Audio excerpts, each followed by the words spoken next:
r/2XChromosomes. Jessimoka Joe says, why are so many women clinging on to horrible men? He won't work. He won't clean. He won't help around the house with maintenance. He won't help with car maintenance. He won't help with the kids, if they have kids. He won't help with the pets, if they have pets. He takes no responsibility or accountability for anything. He typically hates her. A lot of the time, he doesn't have a license or any sort of education, including a high school diploma or JED. He gets angry when he's denied intimacy. I've now seen numerous posts about how they want to help these men and they love these men and they won't leave these men until they do everything they can to help them. Do you want to help you? Do you love you? Why is your life centered around a man that literally doesn't care? Would he do whatever he could to buy you flowers or a meal you like? No? Then why do the same for him? This frustration comes from personal experience too. I've also lost years to these men. I didn't value myself enough. These men will not change. They don't care about you. They don't love you. They say they love you just to make you think so, and then you'll continue to provide free labor for them. Manipulation. They are parasites. They will move on to the next victim after you. Please work on loving you, loving your kids, living your life, not something where you get absolutely no return or benefit. Decent to men and focus on you, please. You don't need a man's approval. You don't need a man to pick you or choose you for your life to get better. You can do that work too. I'm so sad every time I see a woman losing her youth and life to a man that doesn't care about her. It's like a weed is stuck to you, sucking all of the life out of you. Cringy Olympics says, I think it's a combination of sunk cost fallacy and denial about things probably staying exactly the way they are instead of changing somehow. Fekla Sweesel says, a lot of it is the sunk cost fallacy. And with me, my so was lovely at the beginning of the relationship, went out of his way for me, kind, helpful around the house, did his share of everything, etc. And then he slowly petered off. I now know this is a common tactic, but at the time, I was being a good GF waiting for him to get out of his depression, figure out his meds, etc. while carrying the burden of the house and breadwinning. I didn't realize the beginning of the relationship was the lie. I was bamboozled by his kindness at the beginning, and I didn't realize that wasn't who he really is. Maintenance Queen says, I feel like most of us have gone through that relationship, but it's jumping into another one just like it afterwards that always confounds me. Shouldn't the next guy be an improvement on the first? And so on. Until you find a guy that floats all your boats and is a decent human. But so many women just keep accepting shitty relationships as the norm. It hurts my heart that they don't think they deserve more. Sailor Chibi says, some people are absolutely appalled and terrified by the thought of being alone. They'd rather be in a relationship, any relationship, than have to be single. Edit, you can stop pointing out economic, financial, and other factors. Obviously these are also reasons people stay in relationships. My comment is simply that some people, outside of other factors, stay in relationships because they are scared to be alone.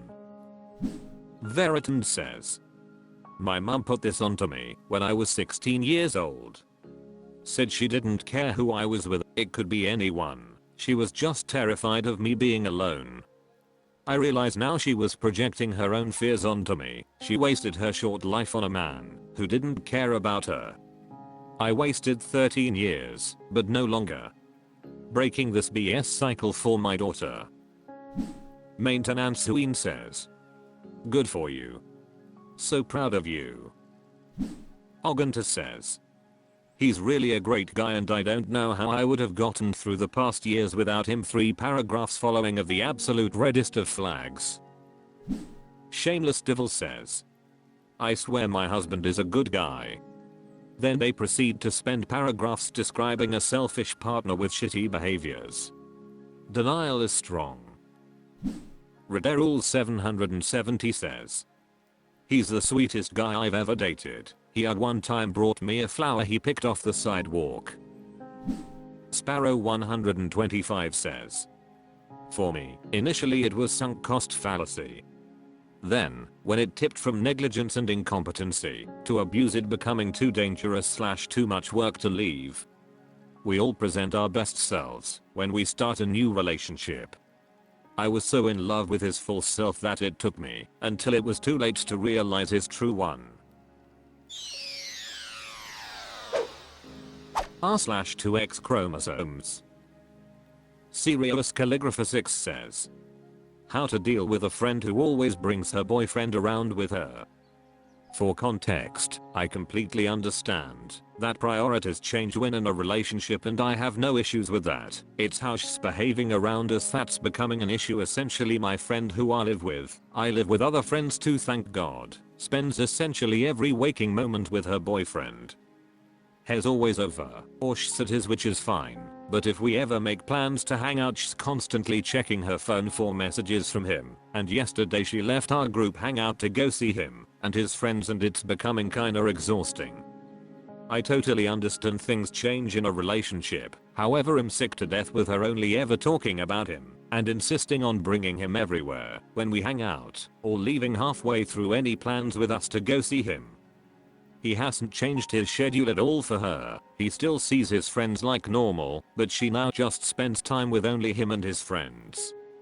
She now just invites him to our events like our birthdays and his friends without asking us, and we are expected to accommodate them when they're all kinda rude and don't speak to us. All she talks about now is her boyfriend and his friends, and anything we have to say is just dismissed. Any attempt to bring up anything is dismissed, and if him or his friends say anything rude to us, she ignores it, but we can't even make a joke to him without her all getting up in our faces and getting annoyed. Some of his friends were homophobic to my best friend, and she's just brushed it away and expected me to be fine with hanging out with them. It's gotten to a point where any plans we have made for the future I know are going to be cancelled, or she's bailing halfway through because of her boyfriend and his friends. Hell, I mentioned going to the gym by myself yesterday. We both go to the same gym, and she got pissy because she's going with her boyfriend, and God forbid I somehow be there minding my own business at the same time, so I didn't go. It seems to be a her issue, as I have other friends with partners who hardly ever mention them. They have things to talk about outside of their relationship, and they don't bring them to every event we have or abandon plans for them. Sorry, I just really had to get this off my chest. At my wit's end here. Dreamgirl042 says, if she isn't willing to discuss anything with you, for instance, if you brought this up to her gently and said, hey, I'm noticing, and her behavior has completely changed even when he's not there, then it sounds like your friendship with her is evolving, and not in a way that you want it to, which happens with friendships sometimes, unfortunately, and big life changes. It sucks, but it happens if people let it, mostly her letting it, from what it sounds like. You're right that this isn't an inevitability with someone in a relationship. The most that you can do is set boundaries with your relationship with her and your hangouts. Hey, when we invite you to something, we are inviting you, not you and Jeff's friends. If that's an issue, then we can plan something another time when you are available, but having everyone extra who we don't know and who don't seem to want to hang out with us has become an issue, so we have to put our foot down. Then if she keeps inviting him, just let her know, I'm sorry, you know we like hanging out with you, but it seems to be that you and Jeff are a package deal, and we just do not want to spend time with him. If you change your mind and want to hang out with us again, for sure let us know. Also, when is your lease up? This is for sure going to blow up your friendship/roommateship, so I would start considering a new place to live without her as a roommate. Mzamas says, it sounds like your friend is head over heels for her boyfriend, but he doesn't feel the same way about her. She knows this and is being insecure, which is why she is fixated on making him happy and trying to spend every minute with him. Almost like an addict, nothing else matters to her right now. And she will ruin friendships and miss work to keep him close. You being a good friend have tried to accommodate, but it's become too much. Same as dealing with an addict, you have to set boundaries and pull away enough that your mental health doesn't suffer. And you can't hint at anything. They are too fixated on the addiction to understand hints. Start living your life by not inviting her to everything. Do things with other friends. If she asks why she isn't invited, just explain that you don't like the dynamic her boyfriend and his friends bring, and you understand that they now come as a package. You can still hang with them sometimes, but have times when you don't. For your birthday, explain that you only want close friends there, and she is invited to come solo. Detrive says, I just outright tell people I'm inviting them and this isn't an open invitation. I have one friend who, when in a relationship, she wants to bring him everywhere, and so I just include that the invite is her only when she's dating someone and I need to invite her somewhere. If a friend left our hangout to hang out with their boyfriend, I'd comment on how rude that is before they left. Unless this was like a chill informal hangout. But if we had plans and someone bailed to attend to other plans, I'd call that out. That's rude. I'd probably stop inviting them places.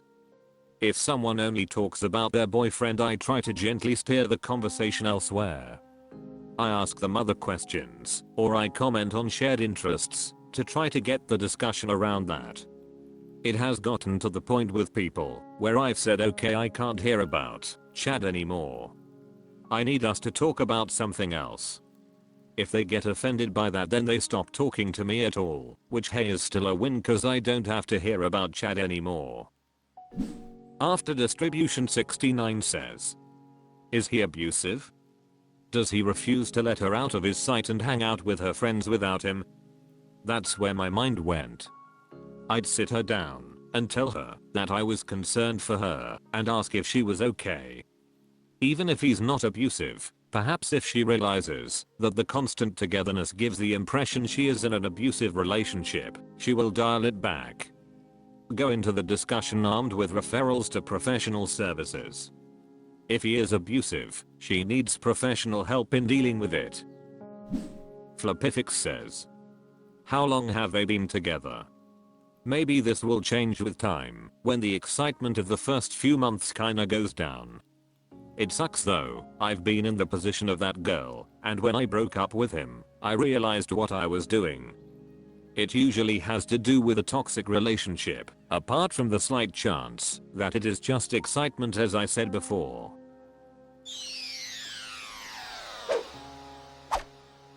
That's all for this video. Thank you for watching. Please subscribe.